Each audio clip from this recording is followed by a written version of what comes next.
Imagine a ruler so clever, so cunning, that even the smartest advisors were powerless to challenge them.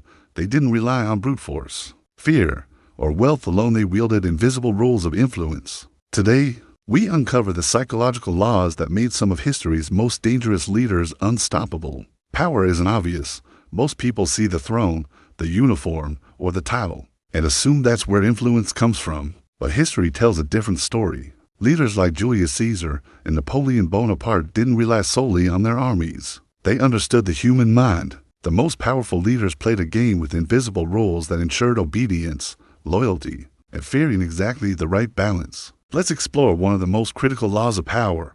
Always make those above you feel superior. At first glance, it seems obvious, but its psychological effect is profound. By making your rivals feel confident, you disarm their suspicion. Napoleon would publicly praise his officers while secretly positioning them where he needed them. Caesar mastered the same trick in Rome. They gave senators the illusion of influence while maneuvering them into political dead ends.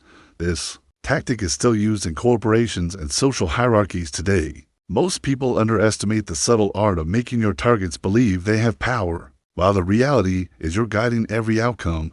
Consider a psychological experiment. One person was told they were in charge, while others secretly followed predetermined instructions. The leader believed they had full control, but in reality, the true organizer was manipulating their decisions from the shadows. Those who mastered the mind controlled events without anyone realizing it. Even subordinates who thought they were acting freely were playing into the plan. Make your opponents feel safe while slowly tightening control. Never reveal your intentions. A ruler must conceal their plans. Take Cleopatra. She mastered psychological influence over Caesar and Mark Antony, not by military might, but by understanding desire and perception. She crafted gestures and words to manipulate perception. Every meeting was calculated to create trust, admiration, or fear when necessary. Modern CEOs use similar strategies: public praise, subtle delegation, and controlled exposure to information all mimic the tactics of ancient rulers. Most of us think we are immune, but human psychology has not changed.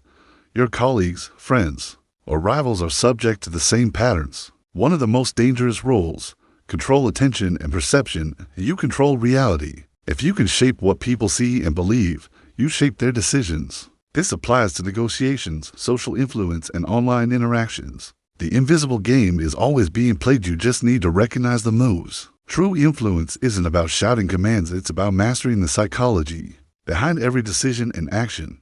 Master the mind. Control the game.